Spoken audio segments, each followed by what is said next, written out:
Avant de plonger dans cette histoire incroyable, pensez à vous abonner à la chaîne et à activer la cloche. Ici, chaque récit a quelque chose à dire, et vous ne voudrez pas en manquer un seul. Je m'appelle Samantha Collins. Quand je repense à cette nuit-là, j'ai encore des frissons qui parcourent tout mon corps. Cette nuit a marqué la fin d'une vie, et le début d'une autre. Je n'aurais jamais imaginé que tout pouvait basculer ainsi, en quelques heures à peine. J'étais alors une jeune femme de 24 ans, enceinte de 8 mois, abandonnée, seule, sans abri. Et pourtant, au fond de moi, j'étais encore pleine d'espoir. Naïve, peut-être. Aveuglée par l'amour, sûrement. Tout a commencé par une trahison. Celle qui fait vaciller les fondations même de votre existence. David et moi étions ensemble depuis presque 3 ans. Je l'avais rencontré à l'université, lors d'une soirée entre amis. Il était drôle, charmant, un brin rebelle, avec ce sourire capable de faire fondre n'importe qui. Rapidement, nous étions devenus inséparables. J'avais vu en lui mon avenir. Nous parlions de mariage, de voyage, de projets à deux. Nous faisions des plans sur la comète, comme tous les jeunes amoureux.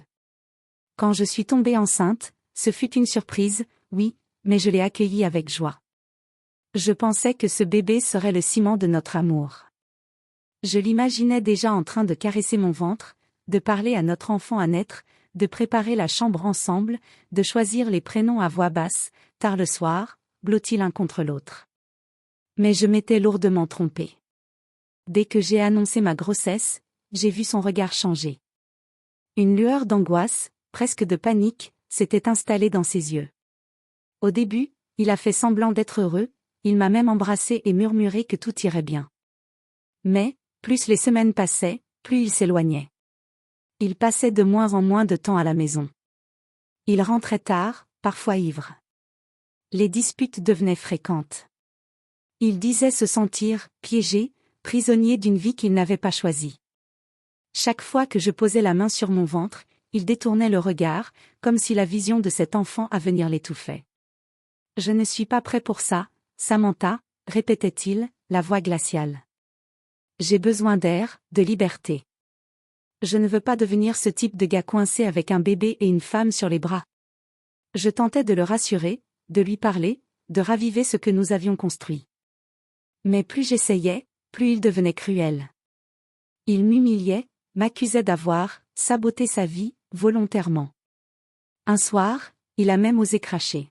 « Tu l'as fait exprès, n'est-ce pas? Tu voulais me coincer. » Je me suis sentie trahie, blessée, anéantie. Mais je l'aimais encore, malgré tout. J'étais prête à tout endurer pour qu'il reste. Puis, une nuit glaciale de janvier, tout a basculé. Nous avons eu une dispute d'une violence inouïe. Les mots ont fusé, tranchant comme des lames de rasoir. Je pleurais, suppliant qu'il ne me laisse pas dans cet état.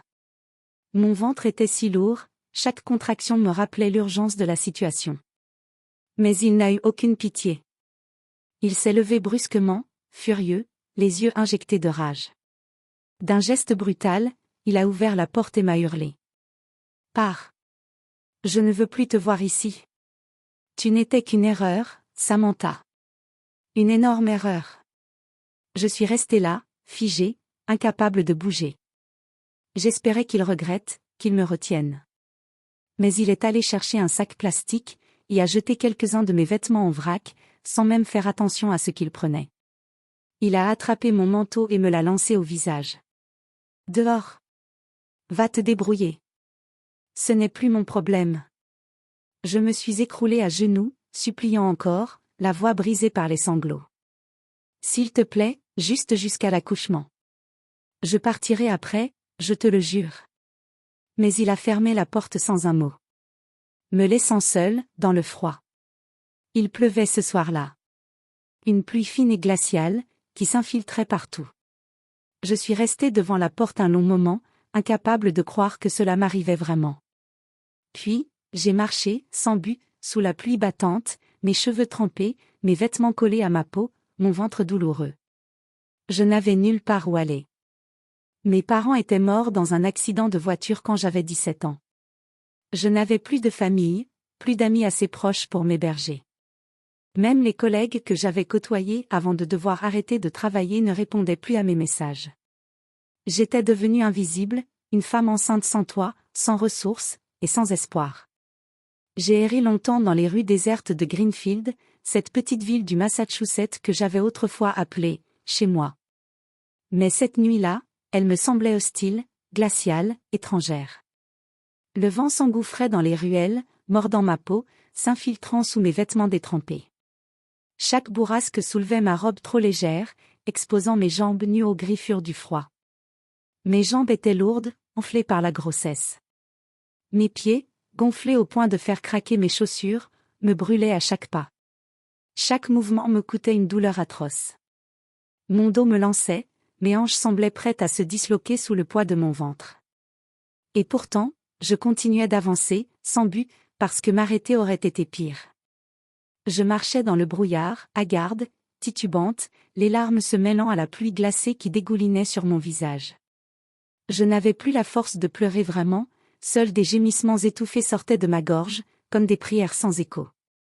Après de longues heures aérées sous les lampadaires blafards, je me suis effondrée près d'une vieille fontaine abandonnée au cœur du parc municipal, ce lieu que je connaissais autrefois pour ses pique-niques et ses promenades d'été. Tout semblait si lointain, presque irréel. La fontaine, jadis pleine de vie, ne coulait plus. Son bassin était rempli de feuilles mortes et d'eau stagnante. Je me suis laissé tomber sur un banc de pierre, recroquevillé sur moi-même, essayant tant bien que mal de me couvrir avec mon manteau trop fin. Mon sac plastique, contenant les rares affaires qu'il m'avait laissées, reposait à mes pieds. Le froid me rongeait. Mes mains tremblaient, mes lèvres étaient bleuies. La douleur des contractions commençait à se faire sentir, des crampes sourdes qui montaient par vagues, me réveillant en sursaut au milieu de la nuit. Mais je priais, le visage enfoui dans mes mains, que le travail ne commence pas maintenant.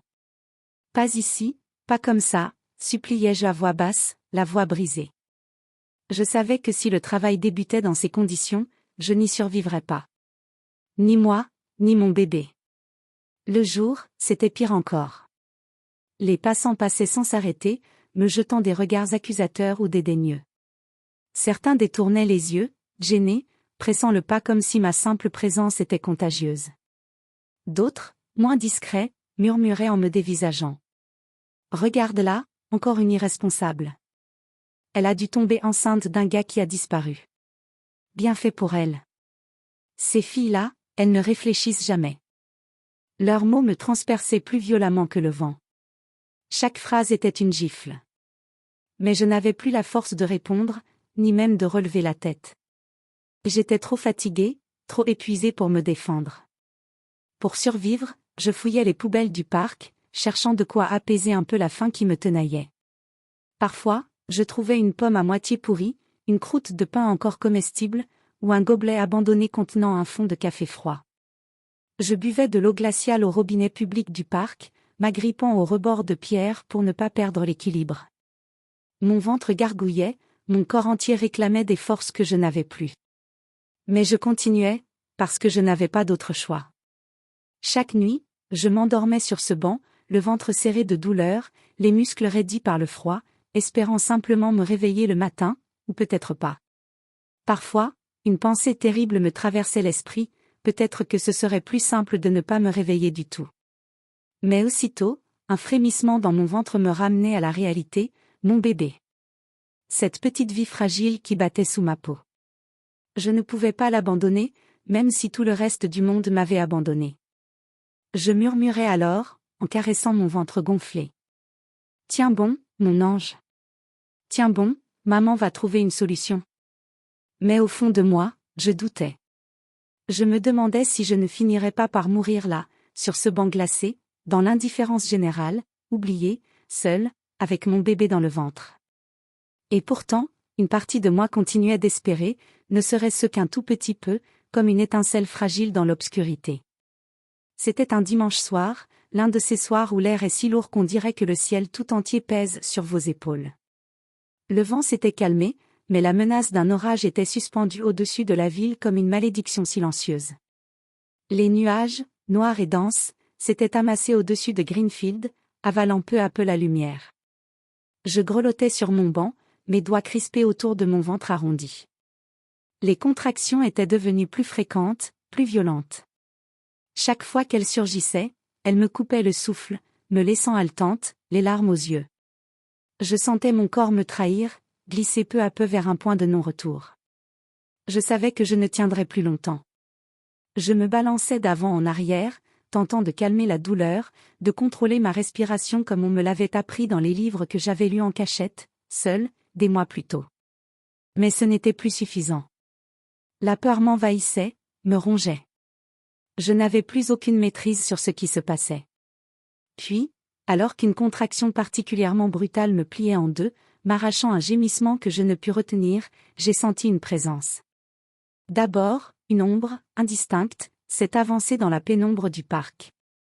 Mon cœur s'est emballé. J'ai resserré mon manteau contre moi, paniqué à l'idée que ce soit un homme mal intentionné. Mon regard cherchait une issue, mais mes jambes étaient incapables de bouger. La silhouette s'est rapprochée, lentement, sans geste brusque. À la lumière tremblotante du réverbère, j'ai distingué un homme âgé. Grand, sec, courbé par les années, il portait un manteau usé et un chapeau en feutre déformé. Sa barbe grisonnante, épaisse et mal taillée, contrastait avec la douceur de ses yeux. Il s'est arrêté à quelques pas de moi. Son regard était rempli de tristesse, mais aussi d'une bienveillance étrange, presque irréelle dans ce décor de désespoir. « Ma petite. Tu ne peux pas rester ici, pas dans cet état, » dit-il d'une voix grave mais douce, un souffle de compassion dans la nuit glaciale. Je me suis redressée brusquement, le souffle court, terrorisé.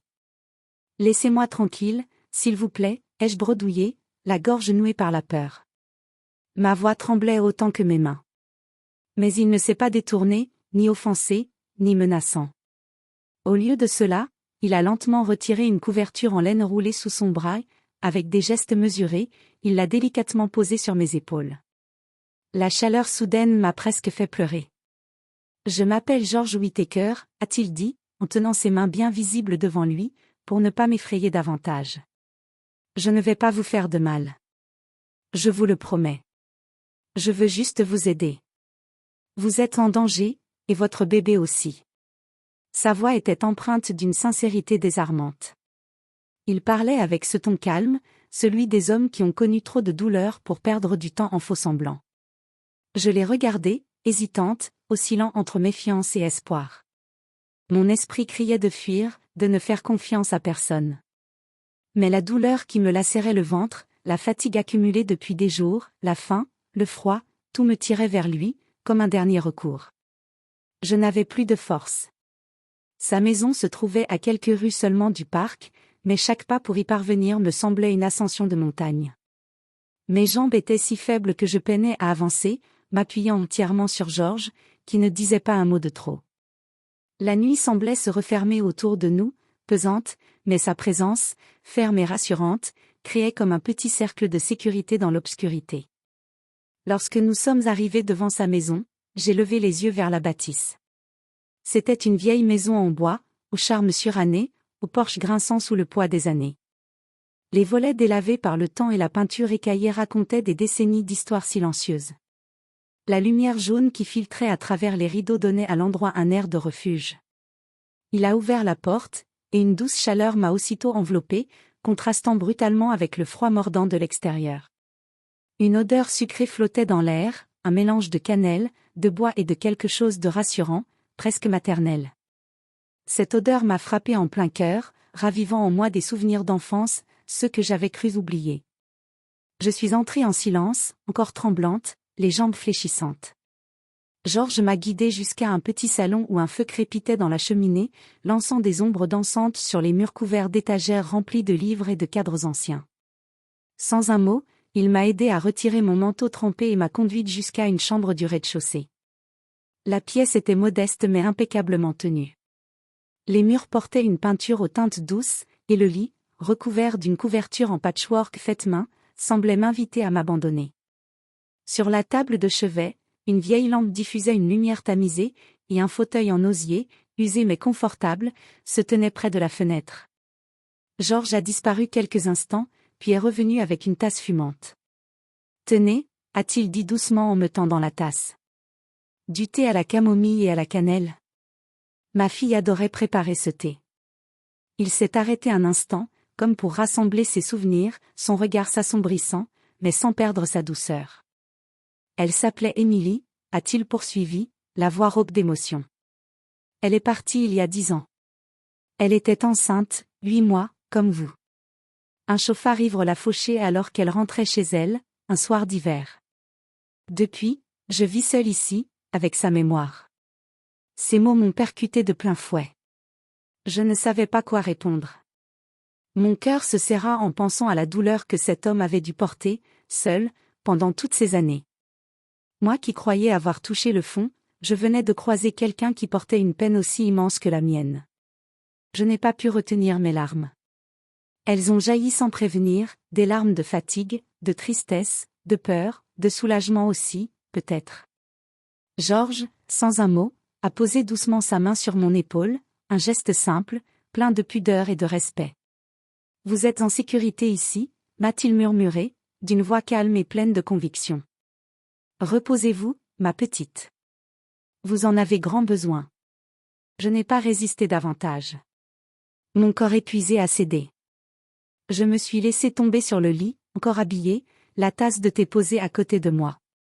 Je me suis recroquevillé sous la couverture en patchwork, m'enveloppant dans sa chaleur réconfortante, les yeux encore embués de larmes. Mais la nuit fut courte. À peine avais-je sombré dans un demi-sommeil que les contractions sont revenues, cette fois bien plus fortes, bien plus rapprochées. Une douleur foudroyante m'a traversé, me réveillant en sursaut. Je criais sans m'en rendre compte, la panique m'envahissant. Georges a accouru, immédiatement alerte. « Respirez, respirez doucement » m'ordonna-t-il, la voix ferme mais rassurante. « Tenez bon, je vais chercher de l'aide. » Il s'est précipité vers le téléphone et a composé un numéro d'urgence, expliquant calmement la situation. Quelques minutes plus tard, une femme d'une 60aine d'années est arrivée, essoufflée mais déterminée, portant une grande mallette. Margaret Lewis, sage-femme retraitée, s'est-elle présentée avec un sourire rassurant. « Ne vous inquiétez pas, je suis là. » Margaret avait des gestes sûrs et une voix douce, celle de celles qui ont vu naître des centaines de vies. Avec Georges, elle a préparé la pièce avec une efficacité impressionnante, installant des draps propres, chauffant de l'eau, préparant des serviettes. Elle s'est penchée vers moi, me prenant la main. « Samantha, écoutez-moi. Tout va bien se passer. Vous êtes forte, et vous allez mettre au monde ce bébé. » Je n'étais plus capable de répondre, submergée par la douleur. Les contractions me lacéraient, me laissant à bout de souffle, mais leur voix m'aidait à rester ancrée, à garder un semblant de contrôle.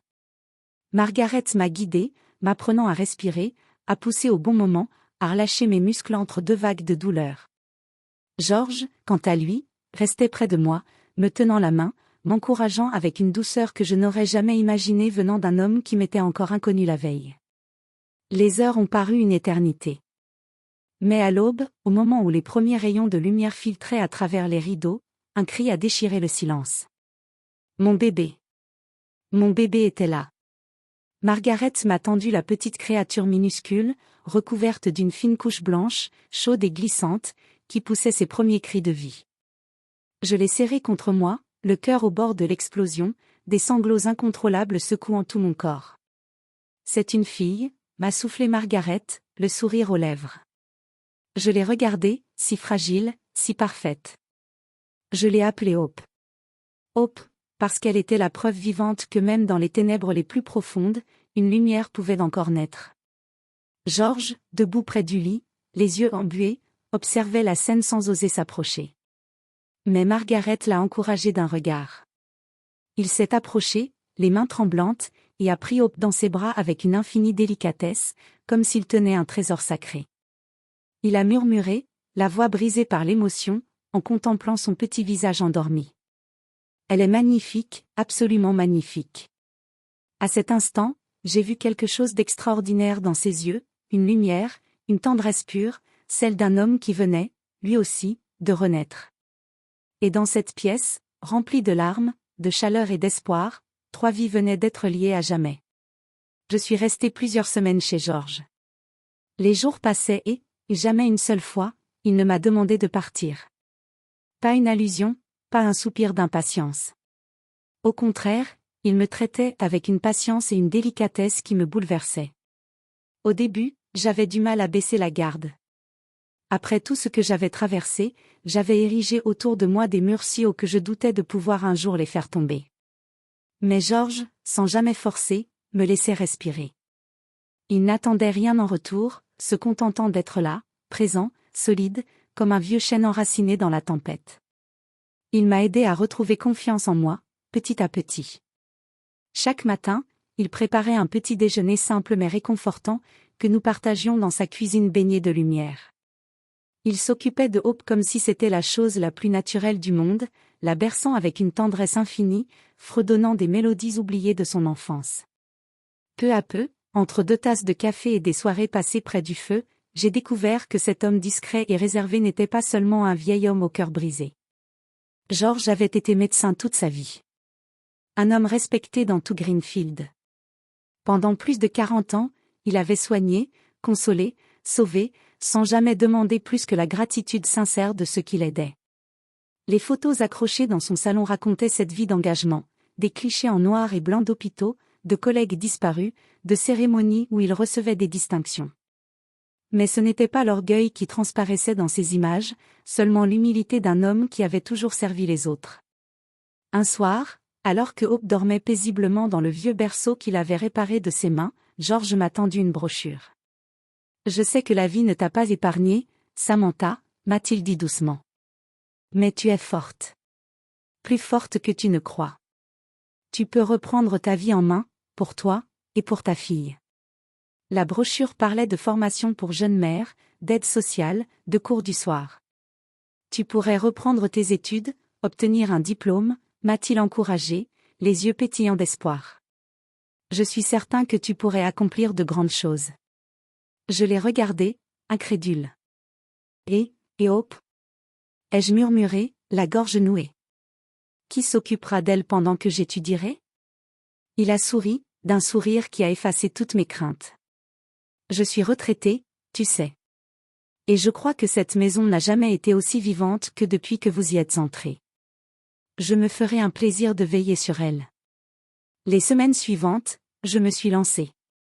Je suis retournée sur les bancs de l'école, d'abord tremblante, peu sûre de moi, mais encouragée par Georges à chaque étape. Il gardait Hope pendant mes cours, et à mon retour, je les retrouvais souvent ensemble dans le salon, elle, endormie dans ses bras, et lui, le visage apaisé, comme s'il avait enfin retrouvé une paix oubliée.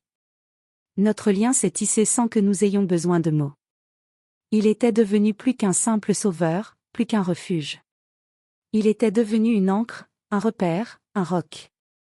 Puis, un soir d'automne, alors que les feuilles tapissaient les trottoirs et que l'air sentait le bois brûlé, il m'a invité à prendre un café sur la véranda. Nous avons parlé longuement, dans le silence ponctué seulement par le crépitement du feu de cheminée. Et soudain, sa voix, d'habitude si posée, s'est faite tremblante, presque hésitante. « Samantha ?» J'ai beaucoup réfléchi, m'a-t-il dit, les yeux rivés à sa tasse qu'il tournait entre ses doigts. Tu sais, cette maison a été bien trop silencieuse pendant trop d'années. Mais depuis que vous êtes là, tout a changé. Il a relevé son regard vers moi, les yeux brillants d'une émotion qu'il ne cherchait pas à dissimuler. Si tu veux bien, j'aimerais devenir officiellement le grand-père de Hope. Pas sur le papier, non. Mais dans vos cœurs. Et si tu le souhaites, j'aimerais que vous restiez ici, toutes les deux. Cette maison, elle est bien trop vide sans vous. Je suis restée sans voix. Les mots se bousculaient dans ma tête, mais aucun ne parvenait à franchir mes lèvres. Puis, les larmes ont coulé, lentes, profondes, chaudes, lavant les dernières peurs, les derniers doutes. Je me suis effondrée en sanglots, submergée par l'émotion, et je lui ai murmuré, la voix brisée par le bonheur. Oui. Oui, Georges. Merci. Merci pour tout. Ce soir-là, nous avons scellé quelque chose de plus fort que les liens du sang. Il est devenu notre famille, un pilier inébranlable. Aujourd'hui, 10 ans ont passé. Je suis infirmière diplômée, fière de porter cette blouse blanche et de venir en aide à ceux qui souffrent, à mon tour. Chaque jour, en regardant mon reflet dans le miroir, je vois la femme que je suis devenue, plus forte, plus libre, plus entière. Hope, elle, est une petite fille rayonnante, pleine de vie, au sourire contagieux, qui court dans les couloirs de cette vieille maison désormais pleine de rires et de souvenirs heureux. Elle appelle George, Papy George, avec une affection sans borne, comme s'il avait toujours été là, comme s'il avait toujours fait partie de notre histoire. Et, quelque part, c'est vrai. Il a toujours été là, au moment où nous avions le plus besoin de lui. George vit toujours avec nous, dans cette maison où tant de larmes et de joie se sont mêlées. Chaque jour, il s'assoit sur le vieux fauteuil en osier, Hope sur les genoux, lui racontant ses histoires, lui apprenant les secrets du jardin, lui transmettant cette sagesse tranquille qui fait de lui un homme exceptionnel. Et moi? Je sais désormais que parfois, les anges ne portent pas d'ailes, ni de halo. Il s'appelle George. Ils portent des manteaux usés et des mains rugueuses, et ils apparaissent un soir de pluie pour changer à jamais le cours de nos vies.